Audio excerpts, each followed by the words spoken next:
Coworker's really mad at me because she gets less hours because she works super hard. So I'm a funny guy. I like hanging out with the manager, having a good time, and I usually talk to him during my shift. So I usually get scheduled for about 40 hours a week having a good time. She works extremely fast. She's super efficient. She's making sure she's getting her entire time in and making sure she's cleaning the bathroom, doing the napkins, making sure everything's good. She's just having a great time being a part of the employee team. And I just minding my black business, walking around real slow, doing tasks nonchalantly. And my manager enjoys my company, so he actively gives me more hours because I'm a funny guy and he enjoys having me around. And the customers enjoy having me around because I'm funny and I talk to them. However, she is dedicated. She's restocking everything, doing all the fun stuff, doing all the cleaning. So he cuts her loose real fast because she comes in for about 3 hours and does 8 hours of work. I come in for about 8 hours and do 4 hours of work. So he's got scheduling for twice as much. And she approached me one day and she said, "Hey, I don't really appreciate how you're getting more hours than me." And I said, take it up with the manager, don't take it up with me. I don't ask for more hours. She said, you don't ask for more hours? No.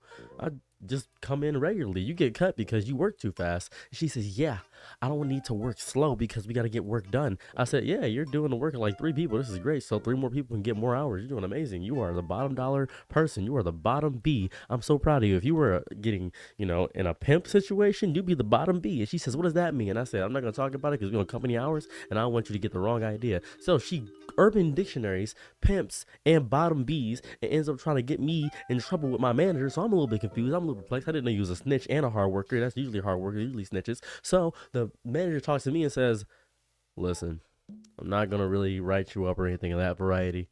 I'm just going to tell you. You can't be using that language. You're a funny guy. I know you probably said it, but just gonna have to tell you, giving you a warning, you're fine. Ridiculous. I don't even know why I got the warning for it. That's a little bit stupid. So she ends up trying to find a different job, but nobody else is hiring because the economy is in shambles and nobody is hiring right now. So she's forced to work extremely hard. So she's still working twice as hard. She's still doing work because I got to tell her this. I got to tell you this right now. If you're a hard worker at work, the harder you work doesn't do anything. That's the biggest lie in history, that if you work harder, you get more. If you work harder at a job, you get less hours. That's just how it works. Because they got to cut the labor, they got to cut the time, they got to cut the workforce. That's how it works. They got to save on labor. So they're going to cut you because you're working extremely hard. They're going to keep me because I'm funny. They're going to keep me around because they like having me around because work is draining and it's exhausting. And I'm a fun guy to be around. I'm charismatic. People enjoy being around me. If you just work all day, guess what? People want to have connections and community at work. They want to have job fun. If you're not having fun at work, then by all means, you're going to get cut. And that's how it happens. That's how it happens.